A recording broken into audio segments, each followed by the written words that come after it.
जी हाँ मित्रों, आप सभी को नमस्कार। एक्सरसाइज में आप सभी का स्वागत है। कैसे आप सभी लोग। आज हम एनसीईआरटी क्लास 6 चैप्टर 3 देखेंगे, भोजन संग्रह से उत्पादन तक।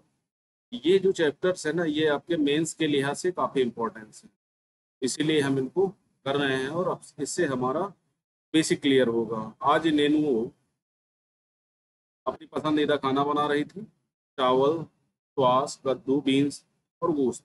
श्वास, कद्दू, बीन्स उसकी नानी ने उनके घर के पिछवाड़े में एक छोटे से बगीचे में हुआ है। ये छोटे से घर के पीछे, जैसे हम आपके आसपास होते हैं पेड़ बगीचे छोटे मोटे, उसमें हम क्या करते हैं, घरेलू उपयोग की वस्तुएं उगाते हैं, जैसे कटहल, सब्जी, है, फल फूल, इस तरह की चीजें उगाते हैं। तो वैसे ही नेनुओं के भी घर के आसपास थे, उसके नानी के घर। खाते खाते ने पिछले दिनों अपने स्कूल की तरफ से की गई यात्रा के दौरान मध्य प्रदेश में खाना खाने की याद आ गई। वह कितना मसालेदार था और सा क्यों था। विभिन्न प्रकार के भोजन, ये उसके अंदर की एक क्यूरियोसिटी है। ठीक है। और क्यूरियोसिटी में वो सब देख सकते हो कि जब भी आप किसी दूसरे स्टेट में जाते हो, वहाँ क्या खाया था क्या नहीं खाया था, तो वो हमारे लिए क्या होती है, चर्चा का विषय हो जाती है। क्योंकि हमारे जहाँ हम निवास करते हैं, हो सकता है वो चीज़ें वहाँ उपलब्ध ना होती हों, तो ये चीज़ें होती हैं। तो विभिन्न प्रकार के भोजन, आज हमें अपने भोजन के अधिकांश हिस्सा उगाई गई फसलों और पाले गए पशुओं से मिलता है। पुराने जमाने में लोग क्या करते थे, इकट्ठा करते थे। वर्तमान में क्या होता है, हम उगाते हैं वो, ठीक है? और पशु पालन करते हैं, तो उससे दूध, घी, अंडा, मुर्गी सब मिलता है। भिन्न फसल उगाने के भिन्न भिन्न जलवायु की आवश्यकता पड़ती है। जैसे गेहूं को उगाना है तो मीडियम हल्की सी ठंडी शुरू होती है, और फिर भयंकर ठंडी के बाद गर्मी के मौसम में फसल कटती है। अगर धान की, तो इस समय धान मिडिल में चल रहा है, यानी जुलाई के महीने में बो दिया जाता है, रुपाई हो जाती है और सितंबर अक्टूबर में उसकी कटाई हो जाती है।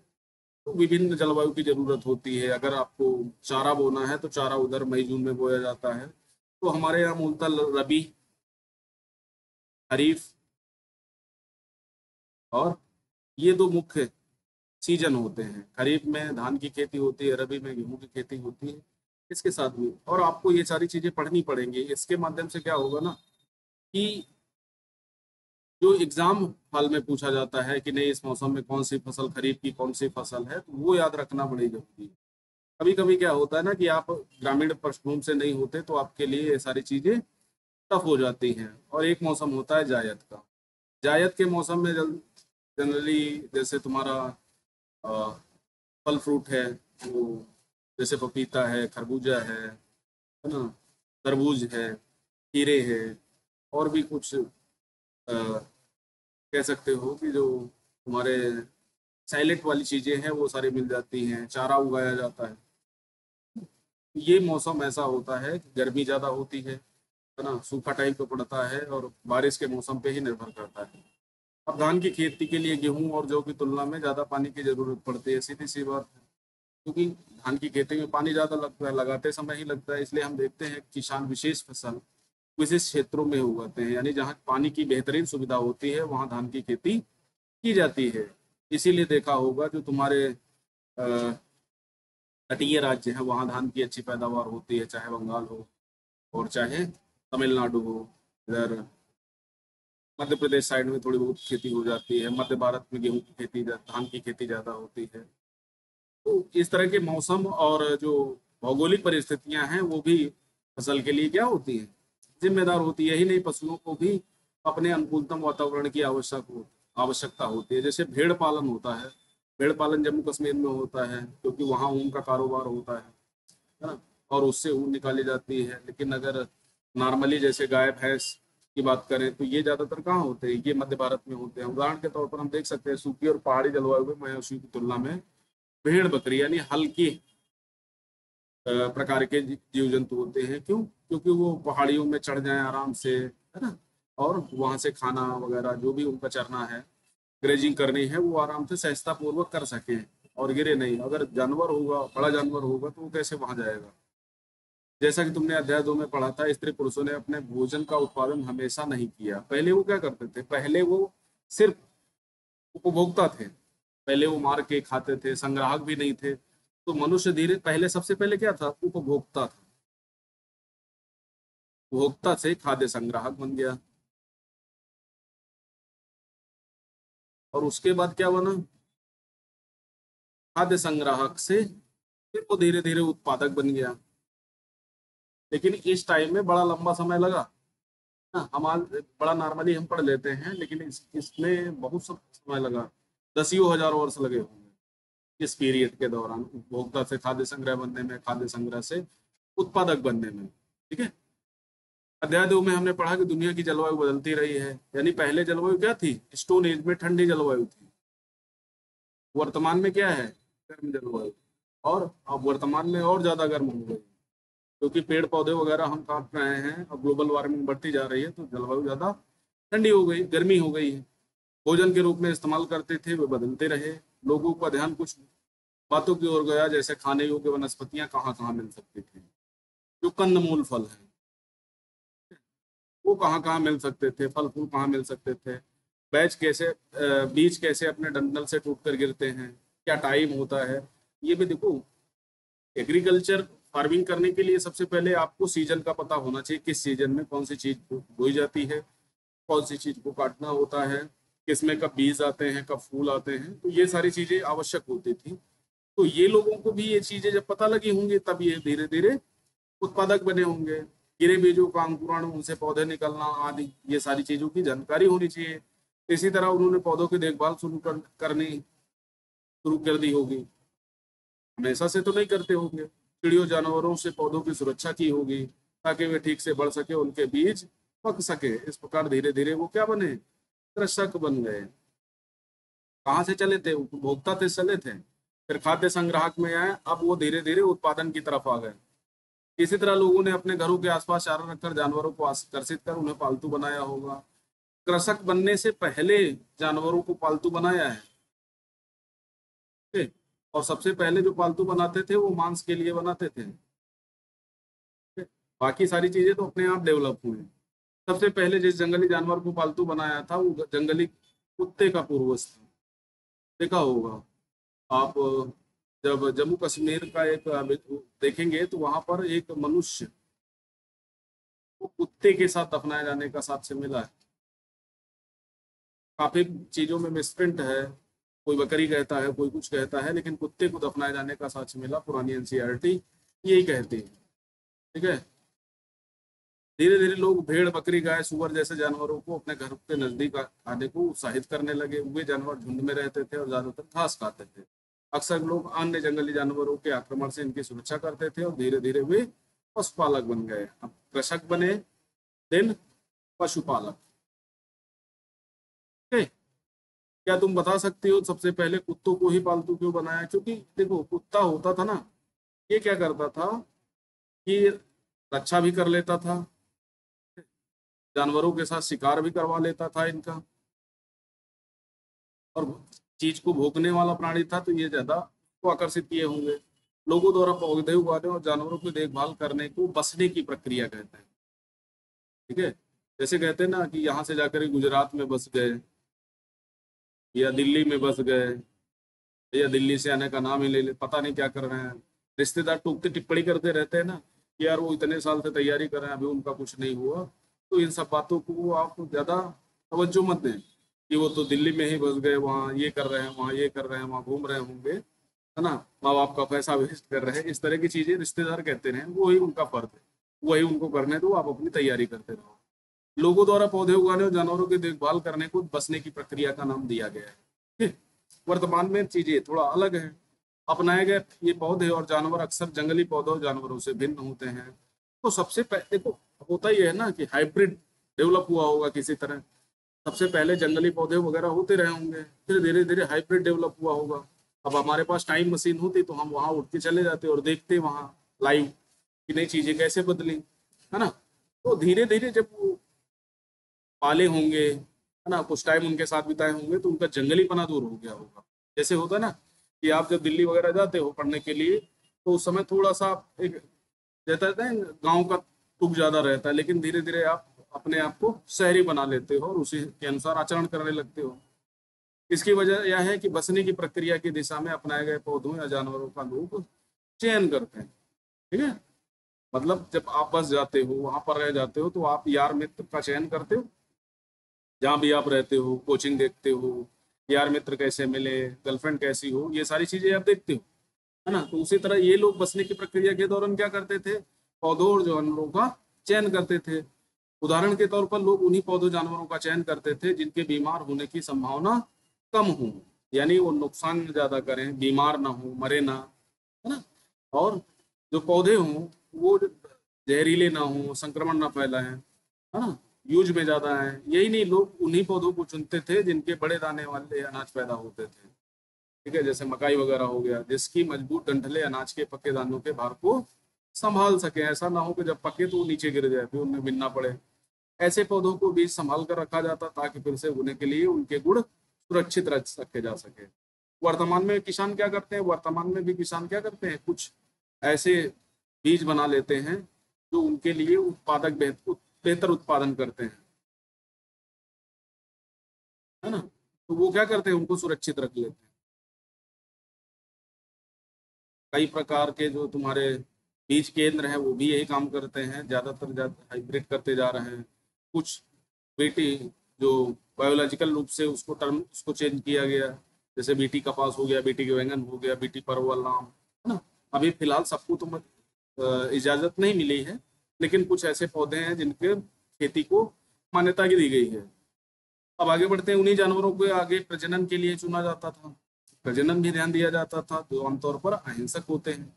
इसलिए हम देखते हैं कि पाले गए जानवर, कस के लिए अपनाए गए पौधे जंगली जानवरों और पौधों से धीरे धीरे क्या होते गए, भिन्न होते गए। मिसाल के तौर पर जंगली जानवरों की तुलना में पालतू जानवरों के दांत और सिंग छोटे होते हैं। ओके। बचने की प्रक्रिया पूरी दुनिया में धीरे धीरे चलती रही, लगभग कब से, 12,000 साल पहले शुरू हुई। वर्तमान में हम कहाँ हैं, 2023 में। तो 10,000 साल पहले और 2,000 साल ये। वास्तव में हम जो भोजन करते हैं वो इसी बचने की प्रक्रिया से आया। इसी वजह से हमारे पास जो भोजन हम कर रहे हैं, कृषि के लिए अपनाई गई सबसे प्राचीन फसलों में गेहूं जौ आते हैं, सबसे प्राचीन थे। जब आप प्राचीन भारत का इतिहास पढ़ेंगे, उसमें नव पाषाण काल का चैप्टर पढ़ेंगे, तो आपको पता होगा मेहरगढ़, है ना, गेहूं के साक्ष्य मिले। जब आप चिरान जाएंगे तो वहाँ हड्डी के उपकरण मिले। जब आप नीचे जाएंगे, कहाँ, उत्तर प्रदेश में, तो महागढ़ा करके एक स्थान है मिर्जापुर के आसपास, और एक स्थान है तुम्हारा प्रतापगढ़ के आसपास, तो वहां पर चावल की भूसियों के साक्ष्य मिले, है ना। तो धीरे धीरे ये व्यवस्थाएं उत्पन्न हुई, है ना। इनाम गांव, महाराष्ट्र की जो प्रसिद्ध ग्रामीण बस्ती है, सबसे पहले की ग्रामीण बस्ती, उसको देखेंगे। वर्तमान के शहर देखेंगे, जो पिछले चैप्टर में हमने मैप को डिटेल किया था, वो हम देख सकते हैं। उसी तरह सबसे पहले पालतू बनाए गए जानवरों में कुत्ते के बाद भेड़ बकरी आते हैं, क्योंकि ये हल्के थे। इनको एक जगह से दूसरी जगह दाना ले जाना आसान था।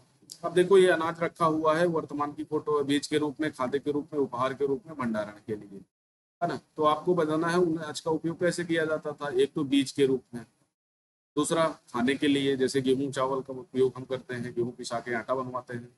उपहार के रूप में, अभी त्योहार जब आते हैं या जब शादी वगैरह होती हैं, शादी का पहला साल होता है, तो हमारे यहाँ जो नई लड़कियां होती हैं, जिनकी नई नई शादी हुई होती है, उनको उपहार के रूप में गेहूं चावल दिया जाता है। भंडारण के लिए, जो कोल्ड स्टोरेज है, कोल्ड चेन बनाई जा रही है, भंडारण ज्यादा से ज्यादा हो, सरकारें भी इस पे काम कर रही हैं, है ना। तो वो सारी चीजें हो सकती हैं अनाज के उपयोग के लिए, जैसे आलू वगैरह है ना।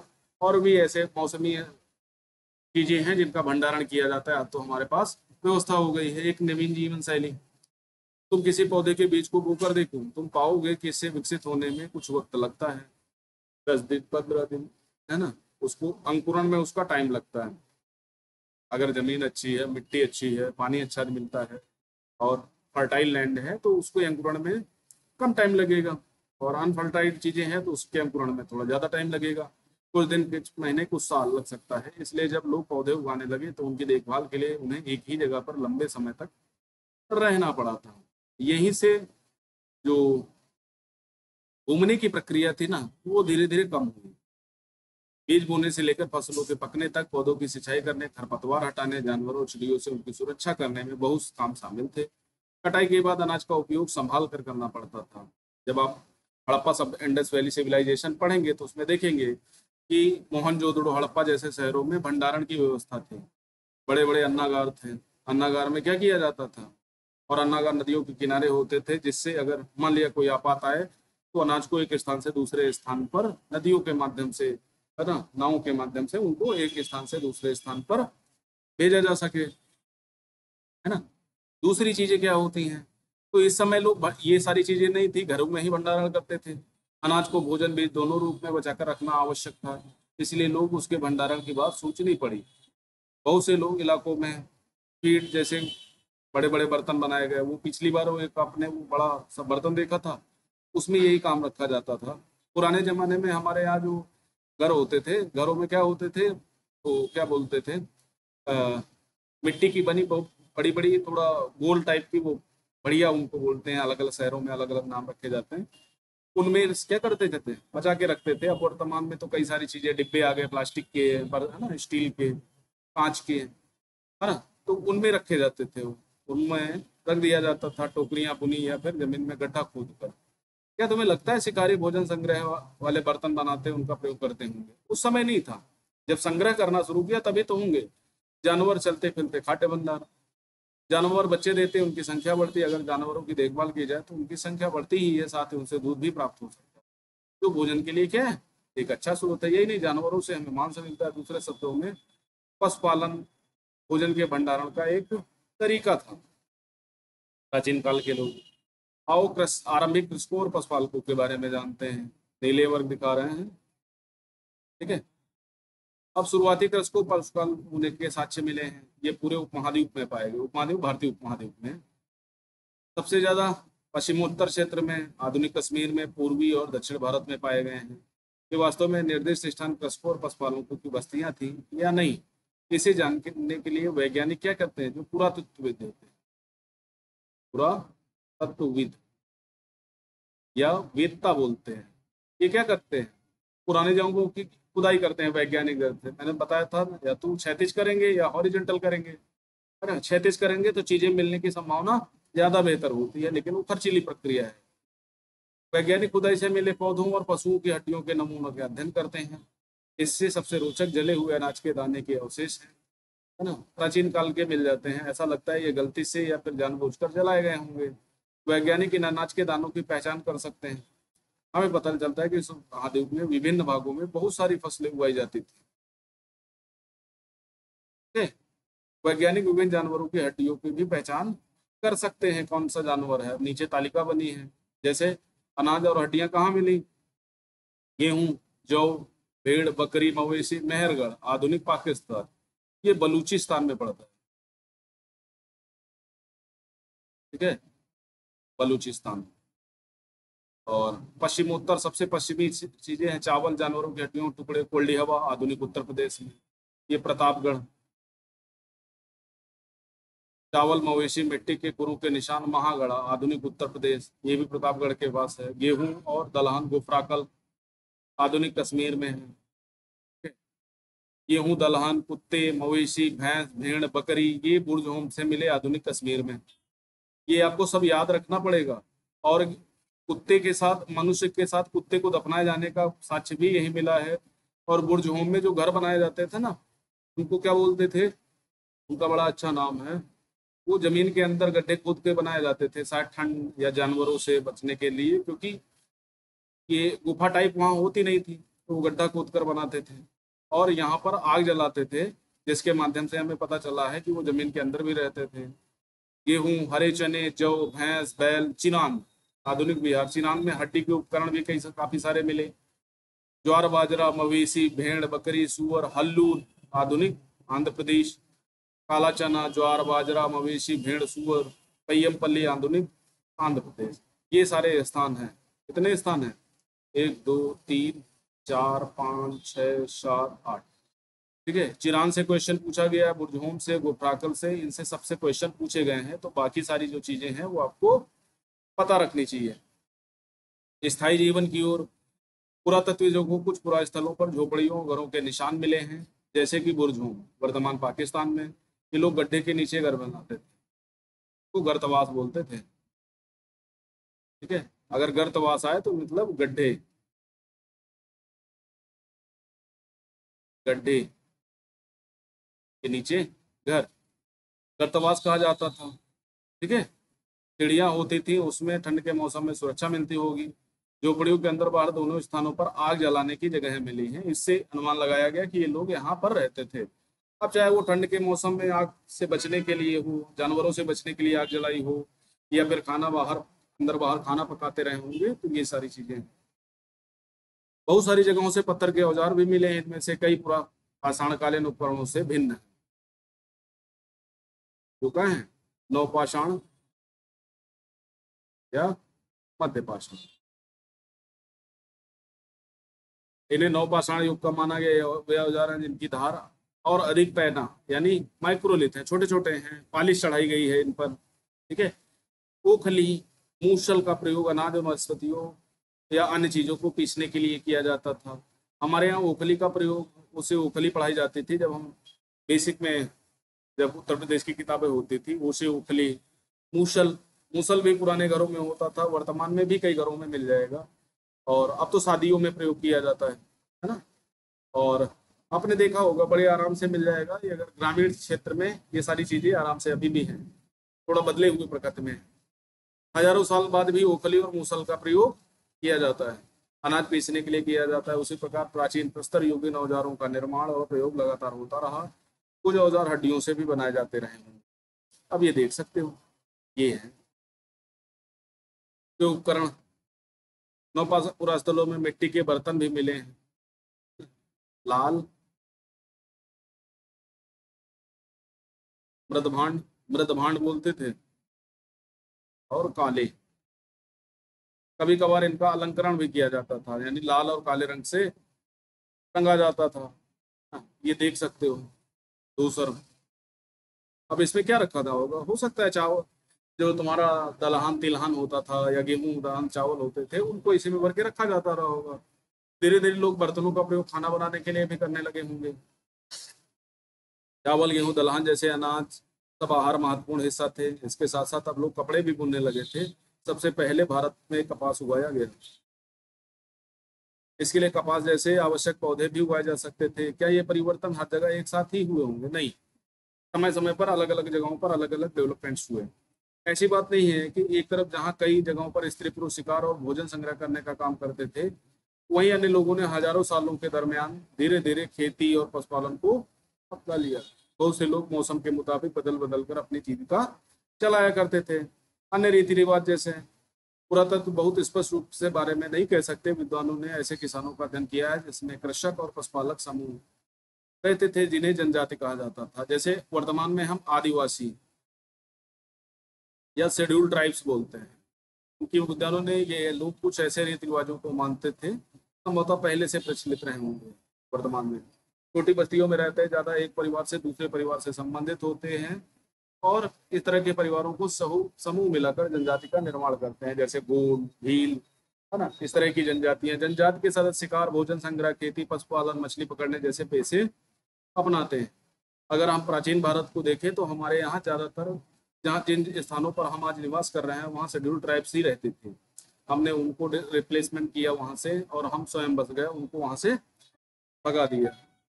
ओके, सारा काम का जमीन तैयार कर बीज बोने पौधों की देखभाल करने से लेकर फसल काटने तक काम शामिल है। बच्चे पेड़ देखभाल करते, चिड़ियों और जानवरों को दूर भगाते, है ना। तो सबका अपना अपना काम यहाँ पर अब धीरे धीरे क्या होंगे, बढ़ गए होंगे। और कुछ अनुभवी व्यक्ति होंगे तो वो क्या बन जाते होंगे, नेता बन जाते होंगे या मुखिया बन जाते होंगे। उस समय यहाँ पर मुखिया ही चलता ही था। नौजवान योद्धा पुरोहित हो सकते हैं, है ना। वयस्क महिलाओं को ज्ञान अनुभव के लिए विशेष सम्मान दिया जाता रहा होगा, हो सकता है। सांस्कृतिक परंपराएं बहुत समृद्ध और विशिष्ट होती हैं। इनकी भाषाएं, संगीत, कहानियां, चित्रकारी भी, और उनके अपने अपने देवी देवता भी होते थे। वर्तमान में भी जनजातियों में यही सब सारी चीजें प्रचलित हैं। उनकी जो सांस्कृतिक रीति रिवाज है ना, थोड़ा अलग प्रकार के हैं। जमीन जंगल घास के मैदान पानी के पूरे कुनबे की संपत्ति मानी जाती थी, यानी ये सामूहिक माने जाते थे, और इनकी रक्षा करना भी समूह की जिम्मेदारी होती थी। ओके, सभी एक साथ करते हैं, और इनमें गरीब और अमीर बीच के अंतर नहीं होता था, है ना, यानी ऊंच नीच नहीं होता था। इस समय ये सब प्रथा प्रचलित है। ये मुद्रा के आगमन के बाद ये सारी चीजें हुई, जिनका इसलिए जनजातीय समाज अन्य समाजों से भिन्न होता है। सभी को एक समान माना जाता था। छुआछूत प्रथा जनजातीय समाजों में आज भी नहीं है। अब मेहरगढ़ के में जीवन मृत्यु, ईरान वाले सबसे महत्वपूर्ण बेलन दर्रे के पास हरा भरा समतल स्थान है। मेहरगढ़ संभवतः वह स्थान है जहाँ के स्त्री पुरुषों ने इस इलाके में सबसे पहले जौ गेहूं उगाना और भेड़ बकरी पालना सीखा। गांव की विशेषता है, वहाँ के रहने वाले अधिकांश लोग भोजन उत्पादन में लगे रहते हैं ना। ज्यादातर किसान है या श्रमिक हैं।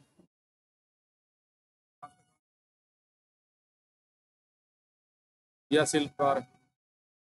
इनमें हिरण, सुरन, जंगली जानवरों की हड्डियां भी शामिल हैं। उसके बाद के स्तरों में भेड़ बकरियों की हड्डियां ज्यादा मिली हैं ना। तो ये मेहरगढ़ है, यहाँ पर जो चीजें आपको प्राप्त हुई हैं पहले और बाद में खुदाई करते, ये इस टाइप में खुदाई होती है ना। पहले सबसे नीचे रहते रहे होंगे, फिर मिट्टी वगैरह धीरे धीरे डेवलपमेंट के जोन में ये यहाँ से स्थान छोड़ कर गए, तो यहाँ मिट्टी वगैरह जम गई, फिर ये है ना।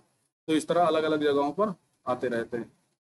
मृत्यु के बाद सामान्यतः मृतकों के सगे संबंधी उनके प्रति सम्मान जताते हैं। लोगों की आस्था है कि मृत्यु के बाद भी जीवन होता है ना। ये देखो कमरे, घर वगैरह, ये घर का चित्र है, कमरे बने हुए हैं, है ना।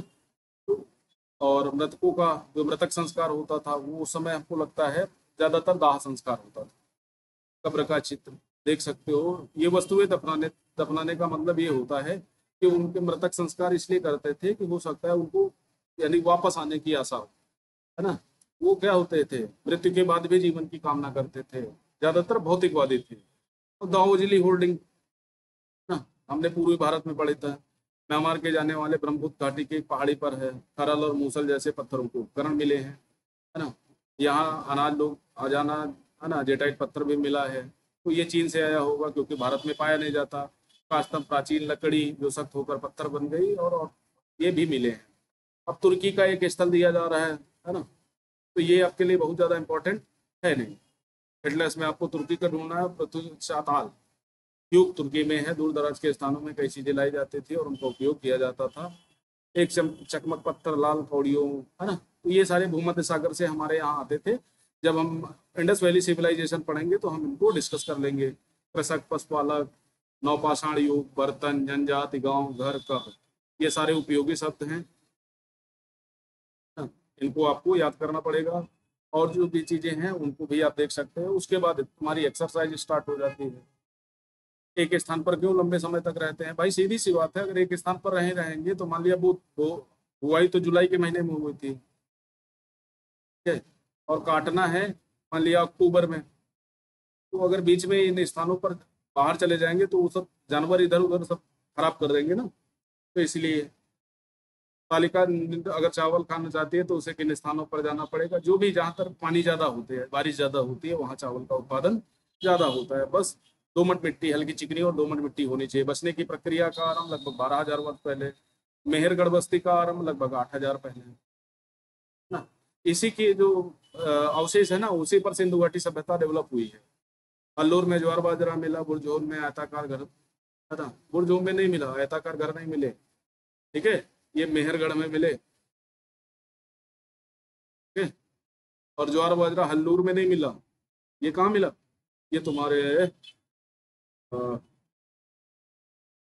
मध्य उत्तर प्रदेश वाले जो स्थान है, ठीक है, वहां पर मिला। चिरान कश्मीर का मुख्यालय चिरान बिहार में है। जेटाइट और दाओ मिला और चीन से लाया गया होगा। हाँ ये सही बात है। आखेटा कितना था? 3 महीने। पर देखो, कृषि और पशुपालकों का जीवन आखेटक और खाद्य संग्रहों के जीवन से कितना बंधा था बताना है आपको, ठीक है। तो आज के लिए इतना ही। अगले दिन हम नया चैप्टर डिस्कस करेंगे। तो कैसा लगा चैप्टर आप बताइएगा। और बेसिक है तो आप थोड़ा कंसंट्रेट, इतना सिंपल है, सरल है, समझ करके आगे मत बढ़ जाना, है ना। थोड़ा अच्छी तरीके से तैयार करना और आपको बेनिफिट मिलेगा। जैसे ये तालिका जो दी गई है नामों की और स्थानों की, उसमें कई सारी चीज़ें पाई गई हैं। वो सारी चीज़ें देखना और याद करना पीसीएस वगैरह में काफ़ी ज़्यादा इंपॉर्टेंस रखती है। तो आज के लिए इतना ही। Thank you very much. Video अच्छा लगे लाइक करें, शेयर करें और ज़्यादा से ज़्यादा लोगों में चैनल को पहुँचाएं। तो आप सभी के लिए धन्यवाद।